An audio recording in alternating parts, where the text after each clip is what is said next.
Hello students, आज हम लोग कक्षा 12वीं में इकाई 3 विद्युत रसायन में मानक हाइड्रोजन इलेक्ट्रोड पढ़ने वाले हैं।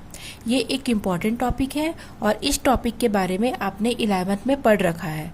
11th में और 12th में दोनों में ये टॉपिक बहुत ही इम्पॉर्टेंट है। एग्ज़ाम में इससे क्वेश्चन आते ही हैं, तो आज का टॉपिक को ध्यान से आप समझिएगा। तो चलिए पढ़ना स्टार्ट करते हैं। इसे पढ़ने से पहले हमको इलेक्ट्रोड विभव और मानक इलेक्ट्रोड विभव क्या होता है ये जानना आवश्यक है। तो पहले हम इलेक्ट्रोड विभव के बारे में पढ़ेंगे, उसके बाद हम मानक इलेक्ट्रोड विभव के बारे में पढ़ेंगे और लास्ट में हम मानक हाइड्रोजन इलेक्ट्रोड के बारे में पढ़ेंगे। तो सबसे पहले हम पढ़ेंगे इलेक्ट्रोड विभव।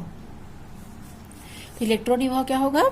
किसी धातु को उसके आयन के संपर्क में रखने पर बने इलेक्ट्रोड के इलेक्ट्रॉन त्यागने या ग्रहण करने की प्रवृत्ति को ही हम इलेक्ट्रोड विभव कहते हैं। ठीक है, कहने का मतलब ये है कि जब कोई धातु की छड़ है, ठीक है, कॉपर या जिंक की कोई धातु की छड़ है, तो यदि हम उसको, ठीक है, क्या करेंगे, किसी विद्युत अपघट्य या आयनों के संपर्क में लाएंगे, तो वो अपनी प्रकृति के आधार पर क्या करेगा, भिन्न भिन्न क्रियाएं करेगा। जैसे किसी धातु के छड़ को यदि हम किसी विलयन में घोल देंगे, तो किसी विलयन में घोलेंगे तो क्या होगा, पहला तो वहाँ पर ऑक्सीकृत होगा। ठीक है, ऑक्सीकृत होगा तो क्या होगा, वहाँ से धातु से इलेक्ट्रॉन मुक्त होंगे और वो क्या करेगा, इलेक्ट्रॉन निकाल करके या मुक्त करके ऑक्सीकरण करेगा। और दूसरी क्या क्रिया होगी, दूसरी ओर इलेक्ट्रॉन ग्रहण करने की प्रवृत्ति होगी और ग्रहण करके वो क्या करेगा, वो अपचयन की अभिक्रिया को संपन्न करेगा। इस प्रकार ऑक्सीकरण और अपचयन दो प्रकार के विभव पाए जाते हैं इलेक्ट्रोड विभव में। तो ऑक्सीकरण विभव किसे कहेंगे? किसी इलेक्ट्रोड के इलेक्ट्रॉन त्यागने की प्रवृत्ति को हम ऑक्सीकरण विभव कहेंगे। ठीक है, जैसे मेटल है, सॉलिड में है, यहाँ पर उत्क्रमणीय अभिक्रिया हो रही है, ये उत्क्रमणीय अभिक्रिया का साइन है। तो क्या होगा, ये जो धातु है, अब वो क्या कर लिया, इलेक्ट्रॉन मुक्त करके किस में चेंज हो गया, एक्वा सॉल्यूशन में। ठीक है, यहाँ पर N+ इसलिए लिया गया है ताकि N क्या है, मुक्त हुए इलेक्ट्रॉन की संख्या है, वो 1 हो सकती है, 2 हो सकती है, इसलिए वहाँ पर N लिया गया है। अपचयन विभव क्या होगा, किसी इलेक्ट्रोड की इलेक्ट्रॉन ग्रहण करने की प्रवृत्ति को ही हम क्या कहेंगे, इलेक्ट्रोड विभव कहेंगे। ठीक है, तो यहाँ पर जो मेटल है वो पहले एक्वा सॉल्यूशन में है, वो इलेक्ट्रॉन को ग्रहण करके, जो ऑक्सीकरण में इलेक्ट्रॉन त्यागा जाता है उसे ही अपचयन में उसी इलेक्ट्रॉन को ग्रहण करके ये क्या हो जाता है, फिर से सॉलिड में चेंज हो जाता है। तो इस प्रकार से इलेक्ट्रोड विभव क्या होगा कि जब किसी धातु की छड़ को हम किसी आयन के संपर्क में रखेंगे तो उसके इलेक्ट्रॉन त्यागने या ग्रहण करने की जो प्रवृत्ति होती है उसे ही हम इलेक्ट्रोड विभव कहेंगे। ठीक है, तो आप लोग को इलेक्ट्रोड विभव तो क्लियर हो गया। अब हम पढ़ेंगे मानक इलेक्ट्रोड विभव किसे कहेंगे। मानक इलेक्ट्रोड विभव किसे कहेंगे? ठीक है, मानक इलेक्ट्रोड विभव भी एक इम्पॉर्टेंट है, टॉपिक है, तो इसे देखते हैं। चूंकि इलेक्ट्रोड विभव को अनेक कारक प्रभावित करते हैं। ठीक है, कौन कौन से कारक प्रभावित करेंगे? धातु की प्रकृति, धातु की प्रकृति के आधार पर इलेक्ट्रॉन के ग्रहण करने और मुक्त होने की प्रकृति भी भिन्न भिन्न होती है, और विलयन में धातु आयनों का स्थानांतरण, ताप दाब का प्रभाव इत्यादि प्रकार से इलेक्ट्रोड विभव प्रभावित होते हैं। तो चूंकि इलेक्ट्रोड विभव को अनेक कारक प्रभावित करते हैं, अतः विभिन्न इलेक्ट्रोडों के विभव की तुलना करेंगे, तो तुलना करने के लिए उनके जो इलेक्ट्रोड विभव को निश्चित मानक परिस्थितियों में मापा जाता है। ठीक है, मतलब यहाँ पर यह कहा जा रहा है कि इलेक्ट्रोड विभव की अगर हम तुलना करें, भिन्न भिन्न इलेक्ट्रोडों में जो विभव पाए जाएंगे, अगर हमको उसकी तुलना करनी है तो हमको एक निश्चित मानक परिस्थितियों में उसे मापा जाना आवश्यक है। और ये मानक परिस्थिति क्या है? पहला पॉइंट है कि विलयन की जो सांद्रता है, ठीक है, जो कंसंट्रेशन है विलयन की, वो 1 मोल प्रति लीटर होनी चाहिए, अर्थात 1 मोलर होनी चाहिए। विलयन की सांद्रता 1 m या 1 मोल प्रति लीटर होनी चाहिए। ठीक है, पहला कंडीशन है ये। दूसरा कंडीशन है कि सेल अभिक्रिया में जो प्रयुक्त होने वाली जो गैस है, सेल अभिक्रिया में प्रयुक्त होने वाली गैस का दाब एक वायुमंडलीय दाब के बराबर होना चाहिए। ठीक है। और तीसरा कंडीशन है, जो तापमान है वो 298 केल्विन या 25 डिग्री सेल्सियस, जिसे रूम टेम्परेचर भी कहा जाता है, उतना होना चाहिए।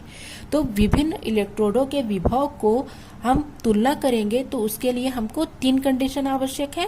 पहला तो विलयन की सांद्रता 1 m होनी चाहिए और उसमें जो प्रयुक्त होने वाले गैस है उसका भी दाब 1 एटमॉस्फेयर या एक वायुमंडलीय दाब होना चाहिए और रूम टेम्परेचर पर वो होना चाहिए। तो इस प्रकार से क्या हो जाएगी इसकी परिभाषा कि उपर्युक्त मानक परिस्थितियों में किसी इलेक्ट्रोड का हाइड्रोजन इलेक्ट्रोड के सापेक्ष विभव उसका मानक इलेक्ट्रोड विभव कहलाता है और इसको हम E0 से दर्शाया जाता है या दर्शाते हैं। तो ये हो गया मानक इलेक्ट्रोड विभव। ये दोनों टॉपिक बताने का कारण है कि अगर हम आगे मानक हाइड्रोजन इलेक्ट्रोड पढ़ेंगे तो उसमें मानक इलेक्ट्रोड विभव की बहुत बड़ी भूमिका होती है। क्यों होती है? क्योंकि किसी भी इलेक्ट्रोड का जो मानक अपचयन विभव होता है या जो इसे हम E0 से प्रदर्शित करते हैं, तो उसके लिए जो कंडीशन होते हैं वो मानक हाइड्रोजन इलेक्ट्रोड के सापेक्ष होते हैं। ठीक है। तो अब हम मानक हाइड्रोजन इलेक्ट्रोड पढ़ लेते हैं, जो आज का हमारा मेन टॉपिक है। बहुत महत्वपूर्ण टॉपिक है, एग्जाम में क्वेश्चन आते हैं, तो आपको सीरियसली इसे ध्यान से सुनना है और समझना है। तो स्टार्ट करते हैं हम आज का अपना टॉपिक, मानक हाइड्रोजन इलेक्ट्रोड। मानक हाइड्रोजन इलेक्ट्रोड में क्या होता है, आपको थोड़ा सा ये जानना के इच्छुक होंगे कि मानक हाइड्रोजन इलेक्ट्रोड जो है, ठीक है, उसे क्यों विकसित किया गया, कि उसकी क्या आवश्यकता है। तो मैं आप लोग को एक बात बताना चाहूंगी कि जो विभिन्न प्रकार के इलेक्ट्रोड हैं उनके इलेक्ट्रोड विभव को ज्ञात करने के लिए उसे मानक हाइड्रोजन इलेक्ट्रोड के साथ जोड़ा जाता है। अर्थात ये अगर सिंगल है तो इसका कोई वैल्यू नहीं है। ठीक है। मानक हाइड्रोजन इलेक्ट्रोड यदि सिंगल है तो उसका कोई वैल्यू नहीं है। ये वैल्यूएबल कब है? जब इसे हम दूसरे इलेक्ट्रोड के साथ जोड़ करके उस इलेक्ट्रोड का हमको विभव ज्ञात करना होता है। ठीक है। मानक हाइड्रोजन इलेक्ट्रोड का जो मानक इलेक्ट्रोड होता है, ठीक है, मानक इलेक्ट्रोड विभव जो होता है वो क्या होता है? 0 होता है। तो अगर एग्जाम में ऑप्शनल क्वेश्चन में भी ये ऑब्जेक्टिव क्वेश्चन में क्वेश्चन आते हैं कि मानक हाइड्रोजन विभव का इलेक्ट्रोड विभव का मान कितना होता है, तो 0 होता है। ठीक है। क्यों होता है? क्योंकि इसका एक्चुअल में कोई वैल्यू नहीं होता है। इसका उपयोग हम कब करते हैं? जब हमें किसी इलेक्ट्रोड का इलेक्ट्रोड विभव ज्ञात करना होता है। तो जब हमें किसी इलेक्ट्रोड का इलेक्ट्रोड विभव ज्ञात करना होता है तो उसे हम मानक हाइड्रोजन इलेक्ट्रोड के साथ जोड़ देते हैं। चूंकि इसका इलेक्ट्रोड विभव 0 होता है, इसलिए हम इसकी सहायता से किसी भी इलेक्ट्रोड का हम विद्युत वाहक बल, ठीक है, या इलेक्ट्रोड विभव आसानी से ज्ञात कर सकते हैं। तो ये उस लिए उपयोगी होता है। तो चलिए इसकी संरचना देख लेते हैं किस प्रकार से बनी है। तो मानक हाइड्रोजन इलेक्ट्रोड की संरचना है, आप देख रहे हैं यहाँ पर क्या बना हुआ है, एक पात्र बना हुआ है। ठीक है। इस पात्र में हम क्या डालेंगे? 1 m HCl। ठीक है।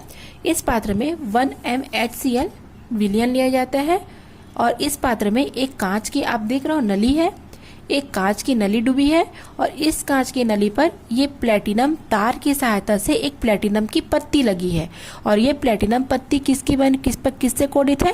प्लेटिनम ब्लैक, ठीक है, से कोडिंग किया गया है या उसका लेप लगाया गया है, आप ये बोल सकते हैं। ठीक है। प्लेटिनम की पत्ती को एक चौड़े मुंह के कांच के आयताकार या बेलनाकार जैकेट से घेर देते हैं। ठीक है। इस जैकेट में ऊपर की ओर आप देख रहे हैं एक पार्श्व क्या लगा है? नली जुड़ा है, जिसमें से शुद्ध हाइड्रोजन गैस एक वायुमंडलीय दाब पर क्या होता है? प्रवाहित किया जाता है। इस जैकेट में हाइड्रोजन गैस के निकलने के लिए कुछ छिद्र भी बने हुए हैं। जब ये तो हो गई संरचना, अब क्या करेंगे? जब इस पार्श्व नली से जब हाइड्रोजन गैस को इस नली में प्रवाहित किया जाएगा तो ये जो प्लेटिनम की पत्ती है इसके द्वारा कुछ हाइड्रोजन को अधिशोषित कर लिया जाएगा। अब ये अधिशोषण क्या है, ये आपको 5 चैप्टर में पृष्ठ रसायन में आपको पढ़ने को मिलेगा। ठीक है। अधिशोषित किया जाता है तथा शेष जो हाइड्रोजन होता है वो बुलबुले के रूप में इस छिद्र के द्वारा निकल जाते हैं। तो जो अधिशोषित हाइड्रोजन है वो क्या होता है? विलयन के साथ साम्य स्थापित करता है। ठीक है। तो इस प्रकार से इसकी अभिक्रिया हम बाद में देखेंगे। मैं एक बार और आपको एक्सप्लेन कर देती हूँ। एक बार और एक्सप्लेन क्या हो जाएगा। ये एक ये एक पात्र है, ठीक है। इस पात्र में हम 1m HCl विलयन लेंगे और एक 1m HCl विलयन लेने के बाद इसमें हम एक कांच की नली क्या करेंगे, डुबो देंगे। इस कांच की नली में ये आप देख रहे हैं प्लेटिनम तार से प्लेटिनम की पत्ती लगी हुई है और इस प्लेटिनम की पत्ती प्लेटिनम ब्लैक से लेपित है या कोडित है और इसके ऊपर हम एक कांच की बेलनाकार जैकेट से इसको हम क्या करते हैं, कवर कर देते हैं, घेर देते हैं और उसका जो एक सिरा है वो हम पार्श्व नली से जोड़ देते हैं। यहाँ से हम शुद्ध हाइड्रोजन गैस एक वायुमंडलीय दाब पर प्रवाहित करेंगे, ठीक है।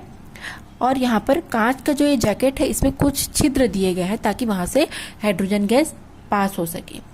तो जब इस प्लेटिनम की पत्ती के द्वारा क्या हो जाएगा, हाइड्रोजन का अधिशोषण होगा। किस कंडीशन में, जब यहाँ से शुद्ध हाइड्रोजन गैस एक वायुमंडलीय दाब पर इस कांच की नली में प्रवेश कराए जाएंगे तो इस कांच की पत्ती के द्वारा कुछ हाइड्रोजन गैस को अधिशोषित कर लिया जाएगा, ठीक है, तथा शेष बुलबुलों के रूप में क्या हो जाएंगे, बाहर जैकेट से बाहर निकल जाएंगे, जो फलस्वरूप जो हाइड्रोजन एवं विलयन के बीच क्या हो जाएगा, साम्य स्थापित हो जाएगा। आपको एग्जाम में इतना लिखना है। एक बार और आप लोग को मैं बता देती हूँ, ठीक है, देखते जाइए या स्क्रीनशॉट ले लीजिए कि इसमें एक पात्र में 1m HCl लिया जाता है जिसमें कांच की नली डूबी होती है, जिसमें प्लेटिनम की तार की सहायता से एक प्लेटिनम की पत्ती लगी होती है और जिस पर प्लेटिनम ब्लैक का लेप लगा होता है। प्लेटिनम की पत्ती एक चौड़े कांच के बेलनाकार जैकेट से घिरी रहती है। इस जैकेट में ऊपर की ओर एक पार्श्व नली जुड़ी होती है जिसमें से एक वायुमंडलीय दाब पर हाइड्रोजन गैस प्रवाहित की जाती है, ठीक है। आगे लिखेंगे, स्क्रीनशॉट ले लेंगे। इस जैकेट में हाइड्रोजन गैस के निकलने के लिए कुछ छिद्र होते हैं। प्रवाहित हाइड्रोजन का कुछ अंश प्लेटिनम पर अधिशोषित हो जाता है तथा शेष बुलबुलों के रूप में बाहरी जैकेट के छिद्र से निकल जाती है। फलस्वरूप जो अधिशोषित हाइड्रोजन है एवं विलयन के बीच साम्य स्थापित हो जाता है, ठीक है। तो आगे हम लिखेंगे इलेक्ट्रोड अभिक्रिया किस प्रकार से होगी, ठीक है, निम्नानुसार होगी। तो किस प्रकार से होगी उसे हम देखेंगे। हम क्या लिए हैं, हाइड्रोजन गैस लिए हैं, ठीक है, हाइड्रोजन गैस लिए हैं। यहाँ पर उत्क्रमणीय अभिक्रिया होगी। उत्क्रमणीय अभिक्रिया किसे कहेंगे, जिसमें अभिकारक से उत्पाद बनेंगे और पुनः उत्पाद से अभिकारक बनेंगे, वो उत्क्रमणीय अभिक्रिया कहलाती है। तो हम क्या ले रहे हैं, हाइड्रोजन गैस ले रहे हैं, ठीक है। उत्क्रमणीय अभिक्रिया के फलस्वरूप क्या हो रहा है, हाइड्रोजन आयन मुक्त होकर के एक्वस सॉल्यूशन बन रहा है और 2 इलेक्ट्रॉन को ये मुक्त कर रहा है। तो ये अभिक्रिया होगी। अब क्या करेंगे, ये अभिक्रिया को इस इलेक्ट्रोड को निम्नानुसार प्रदर्शित किया जाता है।